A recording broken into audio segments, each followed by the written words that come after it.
long-awaited Afghan strategy has finally been unveiled. After many delays, countless media leaks and a whole lot of political point scoring. But how will it pan out, and how exactly will Pakistan be affected? Well, today I've got opinions from the United States and from Pakistan on that very subject. From the United States, we have Bill Roggio, a former US Army soldier and now managing director of the Long War Journal. From Pakistan, former Interior Minister Moinuddin Haider and Brigadier retired Shaukat Qadir. So first, let's start with Obama's speech itself. Obama's accelerated timetable surprised Pentagon planners who expected a 12 to 18-month period just for deploying forces to bolster the US troops in Afghanistan. And as Commander-in-Chief, I have determined that it is in our vital national interest to send an additional 30,000 U.S. troops to Afghanistan. After 18 months, our troops will begin to come home. These are the resources that we need to seize the initiative while building the Afghan capacity that can allow for a responsible transition of our forces out of Afghanistan. Obama's speech had a multifaceted audience. He attempted to straddle the political divide in Washington, seeking to satisfy Republican demands for more troops, while assuring Democrats that the troops would not stay there for long. Analysts say this new strategy also sends mixed messages to Taliban leadership. On one hand, the increase of US troops by almost a third will intimidate them. On the other hand, the definite withdrawal schedule may help them gain momentum, as they only have to struggle for a finite period of time. The ultimate success of the strategy depends on the quality of training given to the Afghan troops. They must be made strong enough to pose a serious threat to the Taliban even after the withdrawal of US and NATO troops. Obama asserts the US will not tolerate Pakistan allowing its territory to be a safe haven for militants. We will strengthen Pakistan's capacity to target those groups that threaten our countries, and have made it clear that we cannot tolerate a safe haven for terrorists whose location is known and whose intentions are clear. Obama's new policy in the region relies heavily on negotiation between the US, Afghanistan, and Pakistan. His current speech sought to reconcile the views of both Republicans and Democrats. The same way, his future policy must reconcile the agenda of all three countries involved in the conflict. Anna Munir, DawnNews. Now that was vintage Obama. Rhetorical flourishes, dramatic pauses, and the now classic, determined, faraway stare. But aside from that, there are two main points to take away from here. One is that 30,000 troops are being deployed, and the second is that they're going to start leaving Afghanistan in June 2011. So let's start with the troops. The surge is being touted by the White House as a major boost to the US presence.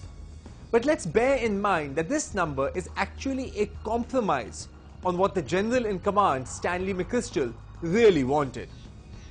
In his famously leaked report, McChrystal said that only 80 to 90,000 troops would result in, and I quote, a low risk of failure. A deployment of 10,000 carried the highest risk of failure, and the 30,000 he's actually getting is only medium risk. But despite that, Obama went for the Goldilocks option. Not too hot, not too cold, but just right. Of course, to be fair, the US simply doesn't have 80,000 troops to deploy anymore. And given that deploying one man to Afghanistan for a year costs $1 million, 80,000 would mean a budget-busting $80 billion. It's another matter entirely that the US can't deploy all these troops at once in any case. Current logistical capabilities mean that only 4,000 can be sent every month, making it more of an Afghan dribble. But since that's not very catchy, let's just stick to surge. The idea here is to try and replicate the Iraq surge in Afghanistan.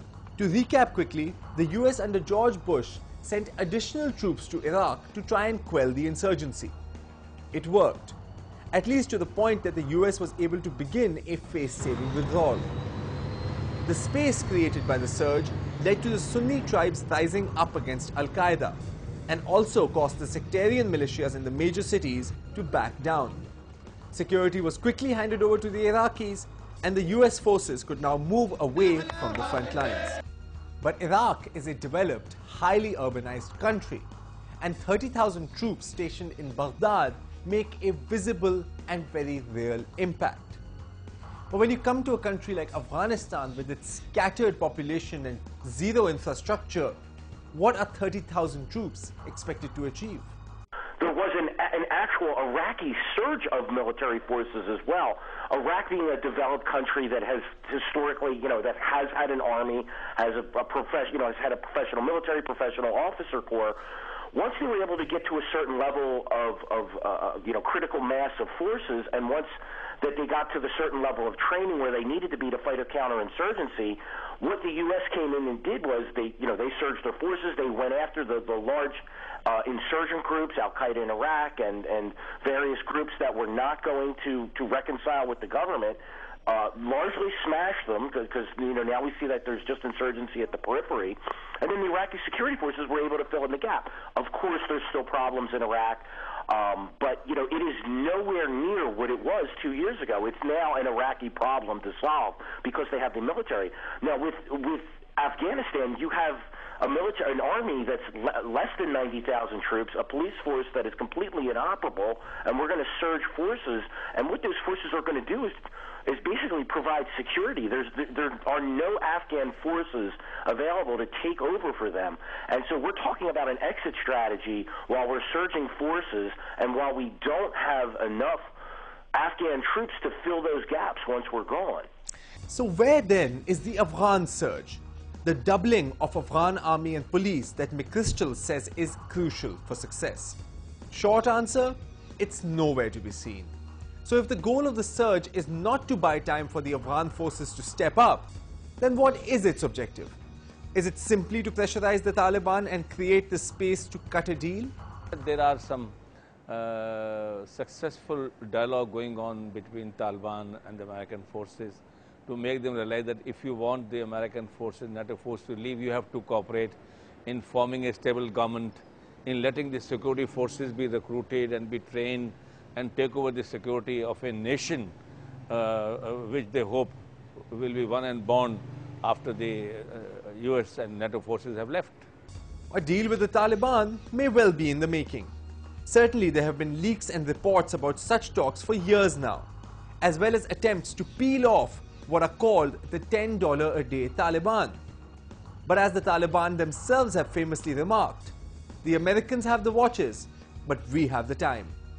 With a June 2011 timeline now established, will the Taliban be willing to talk, and will anyone now dare leave their ranks? I think the timetable is a major mistake. The Taliban is looking for signs that the U.S. and the West is prepared to withdraw, and setting a timeline for withdrawal merely emboldens the Taliban. It lets them know that they are that all they need to do is wait us out. And and the other thing too, it's completely unrealistic to think that within the next year and a half, which is they're talking about starting to phase the withdrawal of these surge forces, that Afghan troops are going to be able, they're going to be on hand and able to take over security. That's just very unrealistic. And now it's time for us to take a very, very short break. But don't go away, we will be right back.